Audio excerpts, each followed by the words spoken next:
செய்திகள் தொடர்கின்றன. சூரியனை வெள்ளிக்கோள் கடந்து செல்லும் வானியல் அதிசய நிகழ்வு தற்போது நடைபெற்று வருகிறது. இதனை பொதுமக்கள் வெறும் கண்களால் பார்க்கக்கூடாது என்று விஞ்ஞானிகள் எச்சரித்துள்ளனர். சூரியனுக்கும் பூமிக்கும் இடையே வெள்ளிக்கோள் முழுமையாக நகர்ந்து செல்லும் அதிசய நிகழ்வை இன்று காலை 5:50 மணி முதல் 10:22 மணி வரை பார்க்க முடியும். சூரியனை விட வெள்ளிக்கோள் 105 மடங்கு சிறியது என்பதால் இந்த நிகழ்வின் போது சூரியனை வெள்ளி முழுமையாக மறைக்காது. எனினும் சூரியனில் ஒரு சிறிய கரும்புள்ளி நகர்ந்து செல்வது போல் அது காட்சியளிக்கும்.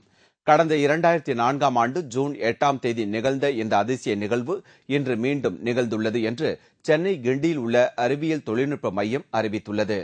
இந்த அதிசய நிகழ்வை காண சென்னை, வேலூர், திருச்சியில் உள்ள வானிலை ஆராய்ச்சி மையங்கள் மூலம் பொதுமக்கள் கண்டறிய வசதிகள் செய்யப்பட்டுள்ளது. இதேபோல சென்னை மெரினா கடற்கரையில் உள்ள காந்தி சிலை அருகே இந்த அதிசய நிகழ்வை பொதுமக்கள் காணும் வகையில் தமிழ்நாடு அறிவியல் இயக்கம் சார்பில் ஏற்பாடுகள் செய்யப்பட்டுள்ளன. சூரியனை வெள்ளி கடந்து செல்லும் நிகழ்வு என்பது 243 ஆண்டுகளில் 4 முறை மட்டுமே நிகழக்கூடியது என்பது குறிப்பிடத்தக்கது. தென்மேற்கு பருவமழை தொடங்கியதை அடுத்து வெயிலின் கொடுமையில் சிக்கி தவித்து வந்த பொதுமக்கள் பெரும் மகிழ்ச்சி அடைந்துள்ளனர். ஆண்டுதோறும் ஜூன் 1ஆம் தேதி தொடங்கும் தென்மேற்கு பருவமழை இந்த ஆண்டு 4 நாட்கள் தாமதமாக பெய்ய தொடங்கியுள்ளது. கேரள கடற்கரையோரத்தில் பெய்து வரும் மழையால் அப்பகுதி மக்கள் மகிழ்ச்சியில் ஆழ்ந்துள்ளனர். அரபிக்கடலில் காணப்பட்ட கடும் காற்றழுத்தமே பருவமழை தாமதத்திற்கு காரணம் என்று தெரிய வந்துள்ளது. அடுத்த சில நாட்களில் இந்த பருவமழை ஹைதராபாத், பெங்களூரு, கொல்கத்தா உள்ளிட்ட நகரங்களில் பெய்யும்.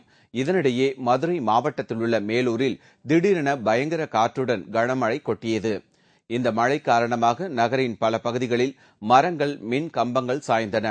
5 பேர் சிறு சிறு காயங்களுடன் உயிர் தப்பினர். இதேபோல சுற்றுலா தலமான உதகை மற்றும் கொடைக்கானலிலும் பலத்த மழை கொட்டியது. உதகையில் மதியம் பெய்ய தொடங்கிய மழை 2 மணி நேரம் நீடித்தது. மேற்கு தொடர்ச்சி மலைப்பகுதியில் அமைந்துள்ள கொடைக்கானலில் 1 மணி நேரம் நீடித்த மழையால் விவசாயிகள் மகிழ்ச்சி அடைந்துள்ளனர். கொளுத்தும் வெயிலை தாக்குப்பிடிக்க முடியாமல் கொடைக்கானல் நோக்கி படையெடுத்த சுற்றுலா பயணிகள் இந்த மழையை கண்டு உற்சாகமடைந்துள்ளனர். தாராபுரம் அருகே அறுவடைக்கு தயார் நிலையில் இருந்த சுமார் 15 லட்சம் ரூபாய் மதிப்பிலான கரும்பு தோட்டம் தீயில் எரிந்து சாம்பலானது. திருப்பூர் மாவட்டம் தாராபுரத்தை அடுத்த கள்ளிவளசு என்ற கிராமத்தில் 500 ஏக்கர் பரப்பளவில் கரும்பு தோட்டம் உள்ளது. அறுவடைக்கு தயார் நிலையில் இருந்த இந்த கரும்பு தோட்டத்தில் திடீரென தீ விபத்து ஏற்பட்டது. காற்று வேகமாக வீசியதால் தீ மளமளவென பரவியது. இதனையடுத்து காங்கேயம் மற்றும் தாராபுரம் பகுதியைச் சேர்ந்த தீயணைப்பு துறையினர் சம்பவ இடத்திற்கு விரைந்து வந்து பல மணி நேரம் போராடியும் தீயை கட்டுக்குள் கொண்டுவர முடியவில்லை. இதனால் 15 லட்சம் ரூபாய் மதிப்பிலான கரும்பு தோட்டம் தீயில் எரிந்து சாம்பலானது. மேலும் 200 தென்னை மரங்களும் தீயில் கருகியது.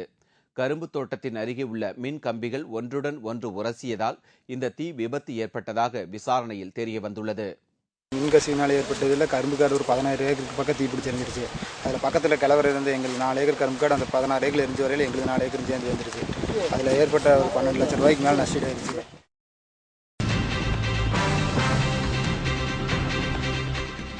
முக்கிய கட்டத்தை எட்டியுள்ள பிரெஞ்சு ஓபன் டென்னிஸ் போட்டி. சாரா எர்ரானி, மரியா ஷரபா காலியிறுதிக்கு தகுதி. விவரம் இடைவேளைக்கு பிறகு.